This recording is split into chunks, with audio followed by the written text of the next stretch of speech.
Mums tik interesanti ar puķīti ir gājis, ka viesturs ir izdomājis pievienoties mums. Tu zini, tie video ir tik ļoti kārdinoši, ka man liekas, ka tas ir Photoshop. Kameru klāsts paliek ar vien bagātāks un bagātāks. Un tad mums šodienas jautājums ir tieši par Telus monokulāriem. Un tad mēs paņemam, tā teikt, 4 Telus modeļus, un tad mēs salīdzināsim, kā tad viņi mums rāda. Kā mēs zinām, Telus ir tāds unikāls korpus, ko vienmēr var pilnveidot. Nozīmē, jebkurš, kas nopirk šādu te, ik pa laikam piesūtot klāt kādas detaļas, var izaugt līdz šādam līmenim. Man personīgi no Telus sērijas patīk šis, tāpēc, ka viņš ir ļoti kompakts un foršs.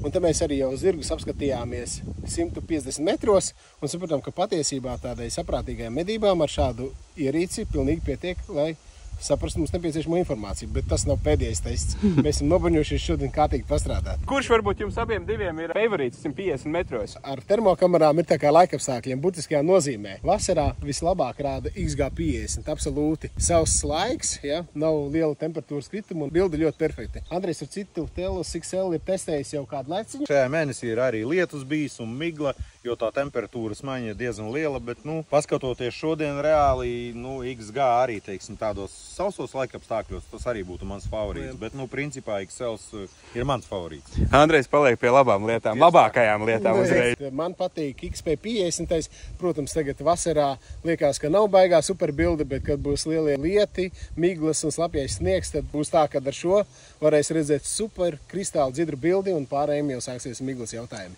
Šis ir ļoti foršs. Man viņš patīk un patiesībā tādi 160 metri, 150, ko mēs šeit skatījāmies, pilnīgi pietiekoši medību apstākļi. Ja? Un mēs varējām diezgan labi redzēt lielus mazus zirgus, krēpes, arī tas mīts, kad neredzam šķēršļus. Šeit mums ļoti forši ir dažādi krūmveidīgie, un mēs viņus visus ļoti Zāli, caur zāli var redzēt arī. Jā, taisīsim tādu eksperimentu. Tas viedoklis, vai caur krūmiem redz, vai krūmus redz, vai redz tikai siltu objektu un vispār jau neredz. Viņi tur ir aiz koka. 143 metri. 243 daudz, vai 240 metros mazais sensors, mazā lēca vēl strādā? Jā, ļoti labi strādā. Pie kam jau es reiz redzu, ka, teiksim, man tieši priekšā ir krūms, tieši priekšā ir koks, un visas šķēršļus diezgan labi var redzēt. Vismā tas, kad mēs esam termokamerām nolikuši zemāko jūtību. Tajos 240 metros ir graudainība, tas ir normāli, tāpēc, ka lēts tikai 35, un sensors arī 384. Tā kā viss kārtībā. Var lietot un ļoti labi var saprast, ka tie ir zirgi, ja? Kas ir svarīgi. Ja? Kā es iepriekš apgalvoju, XP dos visforšāko kontrastaināko bildi, bet ja mēs tā paskatāmies uz zirgu astēm un krēpēm, mēs ar visiem pietiekoši labi redzam. Izmēģinājām uz visādiem režīmiem, šobrīd uzlikām uz zemāko jūtību. Kas ir vēl labā lieta, ko mēs pamanām, ļoti labi tiek ierīts ar kadru mainību, skatoties ar aci. Kāstas kustās un ar termokameru atšķirības nav nekādas. Tur ir 240 metri, XQ35 tiek diezgan labi ar uzdevumu galā. Protams, kad bilde ir graudaināka, tas ir tikai sensors. XL, protams, rāda kaut kādā ziņā. Pēc jūtības liktos, ka būtu XG un XL jābūt vienādai jūtībai, bet XL, laikam pateicoties tam pikseli daudzumam, rāda ļoti, ļoti fantastisku bildi. Vēl ko mēs pamēģinājām, uzlikām maksimālo palielinājumu katrai ierīcei. Ko jūs varbūt domājat par to? Tur matemātika nevar apgāst, jā. Tur skaidrs no kāda pikseļu daudzuma tiek izveidots palielinājums. Protams, kad XL-am, cik bija maksimālais 20? 20, jā. Jā, 20 un fantastiska bilde. Un arī patiesībā XG, tāpēc, ka pikseļu izmērs ir 12 mikronu 14 reizes ir ļoti labi.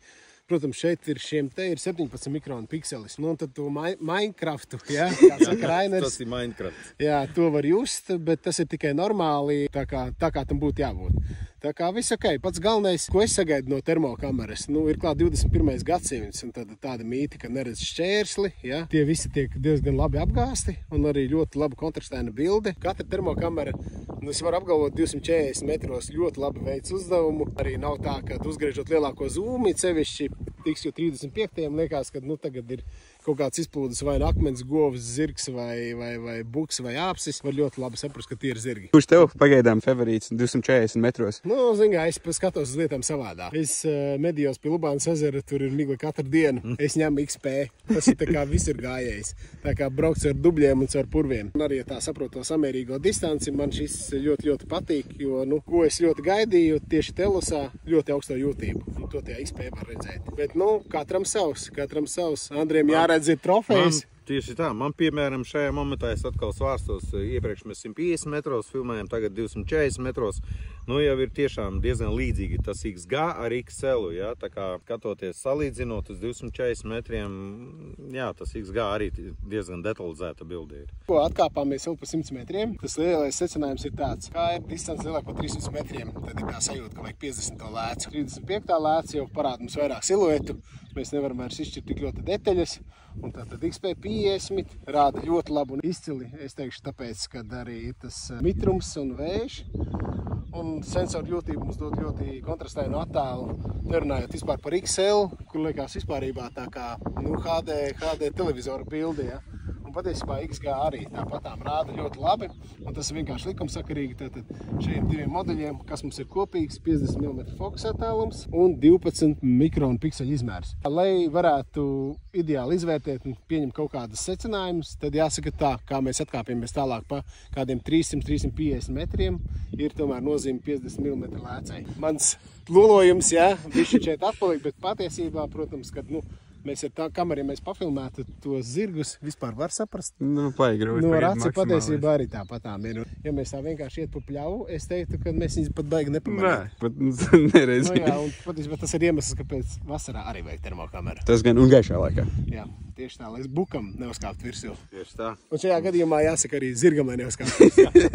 320 metros, tas mazais, es jau teikšu vienkāršāk, kā viestas, tad nezinu tos visas tik sīki tos parametrus. Es reāli varu pateikt, kā dzīvē rāda. Mazais, jā, šeit viņu var ielikt kabatā. Tādu attālumu nevarēs pateikt tur dzimumu, ja, tas ir ķēve vai zirgs, ja, zirgs tas ir ķēve vai kumeļš.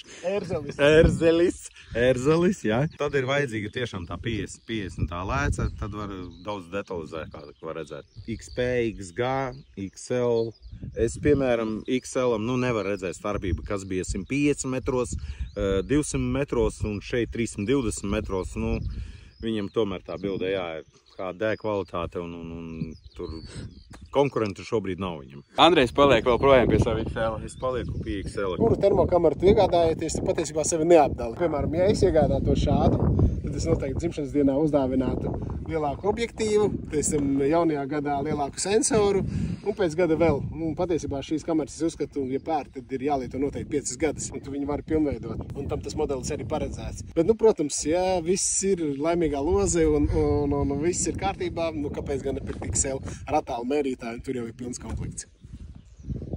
Piekrīt, jā. Protams, piekrīt, jā. Tas pats uzsvars ir uz attālu mērītājiem. Ja tev optikā ir attālu mērītājs, tev droši vien kabatā nevajag vēl vienu attālu mērītāju. Ja? Tad var izmantot foršu un kompaktu monokli, ko var ielikt ērti kabatā. Tieši, ko tikko viesturs teica par to kabatu, ja? Tela sērija ir superīgas somiņas, kas medību apstākļos, medībās ejot, viņas stiprinās šeit priekšā, ideāla somiņa priekšā. Un viņš ir ļoti ērti tu priekšā ieliec, viņš tev netraucē nekur. Tev nav jāliek kabatā, nav jābaidās, ka izkritīs kaut kur ārā, ja? Kompaktā somiņa, kas ir tieši šeit sērija, tas ir vienkārši superīgi. Tas pat ir ārti reizēm ne tikai ejot medījumam klāt, bet kad ir jālāk ārā tas ruksīts no meža, un kad tev viss krīt nost, un tad gribās kaut ko atstāt te mežā. Citu iepriekšējā mūsu kopīgajā video ar Raineru, kuru mēs medību situāciju filmējam, tur tieši varēja redzēt. Es vilku meža ruksi un priekšā man bija telas somiņa. Jā, un tev rokas ir brīvas. Tieši tā. Tagad mums pateicīgi apstākļi radās, zirgi pagāja nedaudz pa labi, pārlikām visas kameras, noregulējām asumus. Patiesībā es teikšu tā, ka tas XQ35 man nebeidz pārsteigt. Ar viņu ļoti foršu kontrastainu bildi var dabūt, un arī es teiktu tā, es vēl paskatītos kādas 15 minūtes, es arī dzimumu varētu noteikt. Varētu būt, ka tie 350 metri ir tāds nogrieznis, kur tad viņš sāk atpalikt. Jā. Bet kā tu domā, ja tie būtu rukši? Arī tu mierīgi varētu saprast. Mierīgi varētu saprast. Sevišķi šajā laika posmā jaunā paudzīte jau ir. Jā, tad ļoti labi varētu. Uz 100 metriem patiesībā visideālākais attālums, lai kaut ko saprastu, kāpēc ieročus 100 metriem piešaujam. Tieši tā. Un ja tā godīgi visām termokamerām absolūti perfekta bilde manā skatījumā, kas man ļoti interesēja, lai mēs redzam šos mazos krūmiņus un mazās smilgas pa ceļam. Un mēs redzējām pilnīgi absolūti. Protams, ar XL vienkārši ideāli margrietiņai var lapiņas skaitīt, ja? Bet arī tāpatām ar XQ35 varēja pamanīt ļoti labi šķēršļus un arī noteikti dzimumu. Iedomājieties situāciju, ja jūs sēžat pašā tikai tornī un tornis jums ir uz 50 metriem no barotavas vai 100 metriem, tad ko jūs izvēlētos? XQ35. Es pat teiktu, ka to tornu vajadzētu aiznest 50 metrus tālāk. Tā, jā, uz 100 metriem ideāli. Tiešām šajā situācijā medību attālums 100 metri super pilnībā pietiek. XL jums noteikti nav nepieciešams. XL nav vajadzīgs, jā. Jā.